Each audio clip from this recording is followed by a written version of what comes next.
आहात जनशक्ती न्यूज 18, सामान्य जनतेचा बुलंद आवाज।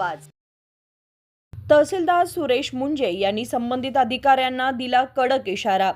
77व्या प्रजासत्ताक दिनाच्या कार्यक्रमात आमंत्रित केलेल्या सर्व तालुकास्तरीय अधिकारी आणि कर्मचाऱ्यांना उपस्थित राहण्यास सांगण्यात आले होते। तथापि काही अधिकारी आणि कर्मचारी 77व्या प्रजासत्ताक दिनाच्या समारंभात उपस्थित राहिले नाहीत। काही विभागातील अधिकारी आणि कर्मचारी या कार्यक्रमादरम्यान अनुपस्थित होते। त्यांनी तालुक्यातील विविध विभागांचे अधिकारी आणि कर्मचाऱ्यांना इशारा दिलाय की भविष्यात ते कोणत्याही सरकारी कार्यक्रमात अनुपस्थित राहिल्यास त्यांच्या विरोधात योग्य ती कारवाई केली जाईल। तालुका प्रशासनाने निपाणी शहरात प्रजासत्ताक दिनाचा कार्यक्रम आयोजित केला होता। या प्रजासत्ताक दिनाच्या कार्यक्रमात आमच्या निपाणी शहरातील सर्व प्रमुख शाळांमधील विद्यार्थ्यांनी एक सुंदर परेड सादर केली। या व्यतिरिक्त सर्व सांस्कृतिक कार्यक्रम शालेय मुलांनी अप्रतिम प्रमाणे सादर केले। सर्व कार्यक्रम अतिशय सुव्यवस्थितपणे व्यवस्थापित केले गेले होते। त्यासाठी आपण तालुका प्रशासनाचे आदरणीय क्षेत्रीय शिक्षण अधिकारी आणि संबंधित शिक्षण आणि विद्यार्थ्यांचे अभिनंदन करतो। आमच्या 77व्या प्रजासत्ताक दिनाच्या कार्यक्रमात मोठ्या संख्येने सहभागी झाल्याबद्दल आणि कार्यक्रम यशस्वी केल्याबद्दल मी निपाणीच्या सर्व जनतेचे अभिनंदन करतो, असे ते माध्यमांशी बोलताना म्हणाले। ನಿಪಾನಿ ಪಟ್ಟಣದಲ್ಲಿ 77ನೇ ಗಣರಾಜ್ಯೋತ್ಸವ ಕಾರ್ಯಕ್ರಮವನ್ನು ತಾಲೂಕು ಆಡಳಿತ ವತಿಯಿಂದ ಅತ್ಯಂತ ಅಚ್ಚುಕಟ್ಟಾಗಿ ಹಮ್ಮಿಕೊಳ್ಳಲಾಗಿತ್ತು। ಸದರಿ ಗಣರಾಜ್ಯೋತ್ಸವ ಕಾರ್ಯಕ್ರಮದಲ್ಲಿ ಎಲ್ಲ ನಮ್ಮ ನಿಪಾನಿ ಪಟ್ಟಣದ ಪ್ರಮುಖ ಶಾಲೆಯ ವಿದ್ಯಾರ್ಥಿಗಳು ಅಚ್ಚುಕಟ್ಟಾಗಿ ಕವಾಯತನ್ನು ಅಚ್ಚುಕಟ್ಟಾಗಿ ಪ್ರದರ್ಶನ ಮಾಡಿದರು। ಜೊತೆಗೆ ಎಲ್ಲ ಸಾಂಸ್ಕೃತಿಕ ಕಾರ್ಯಕ್ರಮಗಳು ಶಾಲಾ ಮಕ್ಕಳು ಕೂಡ ಒಳ್ಳೆಯ ರೀತಿಯಿಂದ ತಯಾರಿ ಮಾಡಿ ಪ್ರದರ್ಶನ ಮಾಡಿದರು। ಜೊತೆಗೆ ಕಾರ್ಯಕ್ರಮದ ವೇದಿಕೆ ಆಗಿರಬಹುದು ಎಲ್ಲ ಕಾರ್ಯಕ್ರಮಗಳು ಅತ್ಯಂತ ಅಚ್ಚುಕಟ್ಟಾಗಿ ನಿರ್ವಹಣೆ ಆಗಿದ್ದನ್ನು ನಾವು ಕಾಣ್ತೇವೆ। ಅದಕ್ಕೆ ನಾನು ತಾಲೂಕು ಆಡಳಿತ ವತಿಯಿಂದ ಮಾನ್ಯ ಕ್ಷೇತ್ರ ಶಿಕ್ಷಣಾಧಿಕಾರಿಗಳಿಗೆ ಹಾಗೂ ಸಂಬಂಧಪಟ್ಟ ಶಿಕ್ಷಕರಿಗೆ ವಿದ್ಯಾರ್ಥಿನಿಯರಿಗೆ ಅಭಿನಂದನೆಗಳು ಸಲ್ಲಿಸ್ತೇನೆ।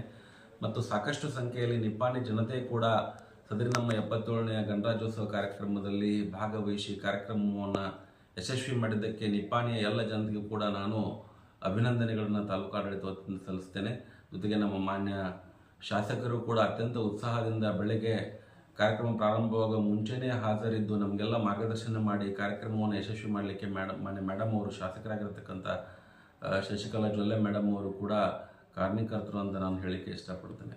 ಸರ್, ಇನ್ನೊಂದರೆ ಅಧಿಕಾರಿ ಗೈರ್ಹಾಜರಿದ್ದರು ಗಣರಾಜ್ಯೋತ್ಸವ ದಿನ ರೀ, ಅದು ಅವ್ರ ಮ್ಯಾಗ ಏನು ಕ್ರಮ ಕೈಗೊಳ್ತೀರಿ?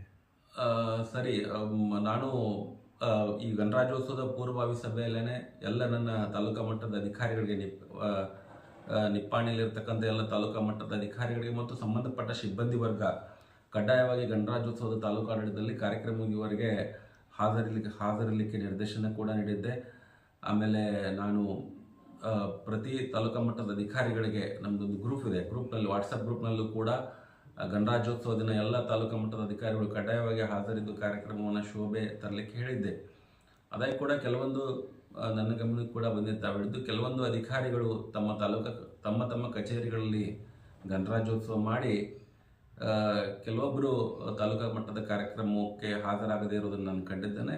ಸೊ ಅವರಿಗೆ ನಾನು ಎಚ್ಚರಿಕೆಯನ್ನು ನೀಡಿ ಮುಂದಿನ ದಿನ ಈ ರೀತಿ, ಯಾಕಂದರೆ ರಾಷ್ಟ್ರೀಯ ಕಾರ್ಯಕ್ರಮ ನಮಗೆ ಅತ್ಯಂತ ಹೆಮ್ಮೆ ತರತಕ್ಕಂಥದ್ದು ಮತ್ತು ನಮ್ಮಲ್ಲಿ ಸರ್ಕಾರ ರಜೆ ಕೂಡ ಕೊಟ್ಟಿರೋದು ಅದೇ ಉದ್ದೇಶಕ್ಕೆ।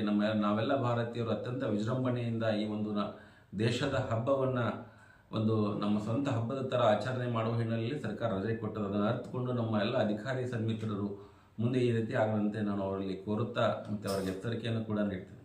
ಅವ್ರ ಮೇಲೆ ಏನು ಕ್ರಮ ಕೈಗೊಳ್ತೀರಿ ಸರ್? ಅಲ್ಲ, ಈಗಾಗಲೇ ನಾವು ಅವರಿಗೆ ಪೂರ್ವಸಭೆ ಬರದೇ ಇರೋದಕ್ಕೆ ಕಾರಣ ಕೇಳೋ ನೋಟಿಸನ್ನು ಕೂಡ ಕೊಟ್ಟಿದ್ದೇವೆ।